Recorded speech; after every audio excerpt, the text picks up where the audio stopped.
Hi and welcome to the Take Control of the Noisy Class videos. Now in this video I want to give you a little used and often forgotten but very effective way of taking control of really tough groups of students right at the start of lessons. So this is for those groups that take ages to settle, are very noisy and disruptive, and they cause you a lot of stress and take a lot of time getting to settle down. Now before I do that, I want to explain why I know this is so effective and how I know it can make a huge difference if you're struggling with this particular type of class. You see, when I first started teaching, I was actually really useless at classroom management. I had two basic strategies, both equally ineffective for dealing with groups of students. And the first one was shouting. So when they didn't do as I asked, I used to shout at them. And if they still didn't do as I asked, I used to shout a bit louder, until eventually I was shouting at the top of my voice. Now if you get to the point where you're yelling and screaming at the kids, as I was, and they're still ignoring you, you've basically lost all credibility. You've shown that you have no control whatsoever. And in my particular case, the kids were just laughing at me. So that was a very ineffective strategy to use. So my second strategy was my clutching at straws strategy, and this was when everything had got on top of me and nothing was working. I used to send the kids out, and often I would only have half the kids left in the classroom because I just got so frustrated with them. The message I was giving to the kids was, I can't control you, so I'm going to send you to somebody who can. So again, I had no credibility and they didn't see me as someone who was in control. But also, a lot of the other members of the staff could see that I wasn't in control as well. And that really hit me hard. That added to my stress and my frustration. Now I went from that situation, through trial and error and through learning from other colleagues and learning from videos and books, I went from that situation of not being able to control kids to being able to go into pretty much any classroom at all and be able to get almost instant respect and control and compliance from the kids. And I was able to build really trusting, positive bonds with some of the most challenging and challenged kids in the school, really very quickly. So I went from not being able to manage behaviour to being able to manage behaviour very well. And my point is that anyone can do this. And my aim with these videos is to give you simple, proven strategies that will enable you to manage your classroom, succeed with and get the most from some of the most challenging kids you're facing, and reduce the stress and the amount of time that you're spending trying to deal with these kids so that you can enjoy your job more.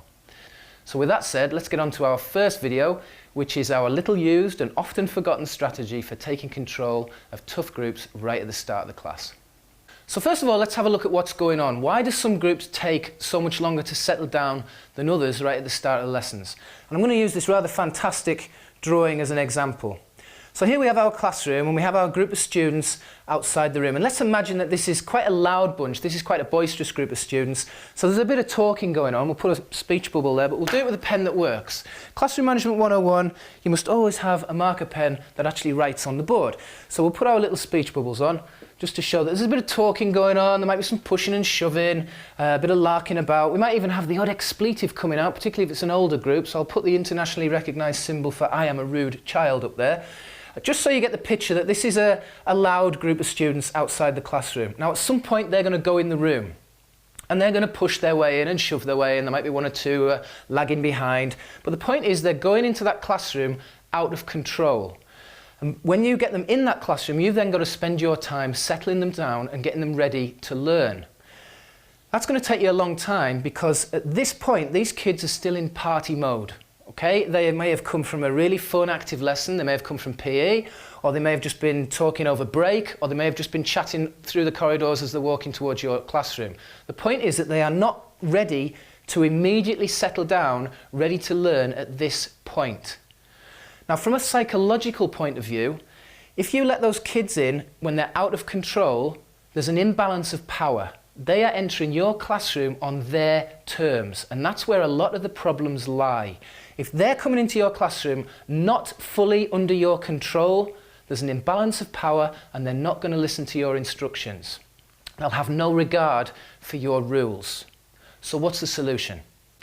Well, you probably worked out that if a lot of the source of the problems is letting the kids in the classroom when they're out of control, it's at this point here, at the door, that we need to take control. It's at this point that we need to position ourselves as an authoritative leader It's at this point here that we need to set the tone for the lesson so that the kids are ready to listen to our instructions and ready to enter that classroom under our control. You see, a lot of teachers feel that classroom management is what happens inside the classroom. And that's why this is a often forgotten, little used strategy, because they forget that classroom management actually takes place outside the classroom too. It's outside the classroom that relationships are built. It's outside the classroom where you set the tone for the rest of the lesson so that they enter that classroom under your control, ready to follow instructions. But the way we do this, the way we take control at the door, is absolutely crucial. Because if you're shouting at them and yelling at them and screaming at them or barking orders at them or reading the riot act in the corridor, you're likely going to make your job of getting them settled to work even more difficult for yourself, for two reasons. Teachers that shout and yell and scream at kids tend to get very little respect. Deep down, students are not going to give their best work to a teacher they don't respect. Secondly, as I've said earlier, some students are just going to ignore you when you shout at them. So you're going to get the situation where students are entering the classroom already having made up their mind that they're not going to listen to you. There's no point in listening to you. They're completely ignoring you. And that's going to make the job of getting them to do as you ask very, very difficult. So a much better way is to settle them down gradually. We've got to gradually move them into a state where they are much more likely to listen to what you're saying, much more likely to do as you ask, and therefore much more likely to settle down to work when you tell them to do so. Very importantly, they're going to be moving into this classroom on your terms, following your acceptable rules for appropriate behaviour. Now the way we do that is, I need my red pen for this bit. Firstly, by making non-confrontational statements, and two, with a little bit of informal chit-chat, which I'll explain in a moment. Okay, first of all, non-confrontational statements. What do I mean by that? Well, confrontational statements are those where you're talking about the things that are going wrong. You're accusing students for doing things wrong. You're blaming them for doing things wrong. You're talking about the behaviours that you don't want to see. So it's things like, Paul, why are you always late? Or Carly, why are you always making so much noise? You two, stop fighting. You, get lined up against the corridor.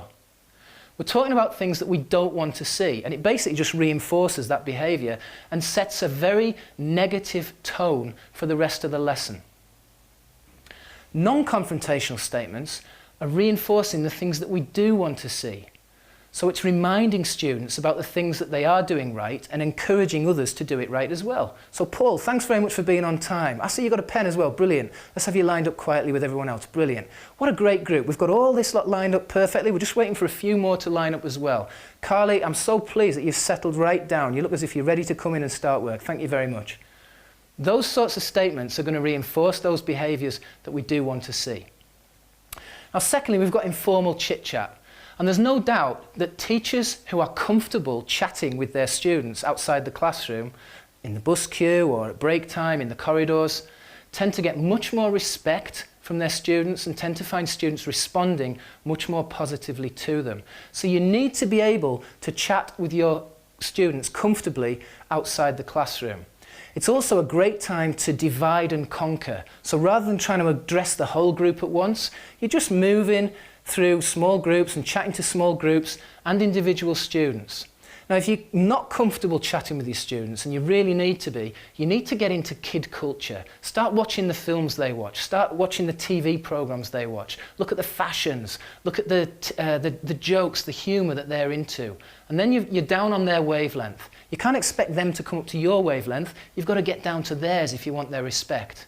So a teacher who stands po-faced and can't chat with those students isn't going to get the same level of respect as someone who can get down to their level.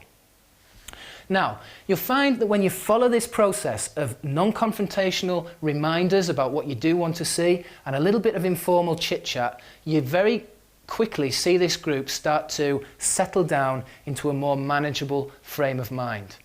And you'll then find it much easier to get them to listen to your instructions when you do want to get them to start work. Now in the next video, I'm going to show you a way of getting them from here into the classroom and sat down, actually working straight away with minimal fuss and with minimal fighting.